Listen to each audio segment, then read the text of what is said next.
आपका हाथ बगैर किसी डर के पकड़ सकती हूँ। हाँ, मगर फिर भी हर जगह नहीं।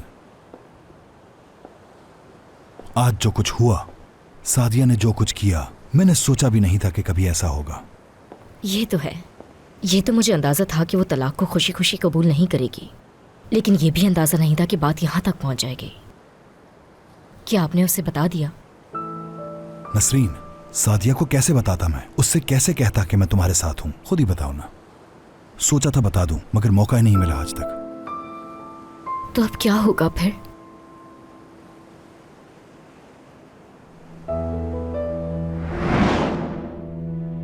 माफ कर दो मुझे सादिया। बिल्कुल नहीं। तुम मेरे साथ ये बर्ताव सिर्फ तलाक लेने के लिए कर रहे हो, मगर जो तुम चाहते हो वैसा नहीं होगा। हमारे बीच कोई तलाक नहीं होगी।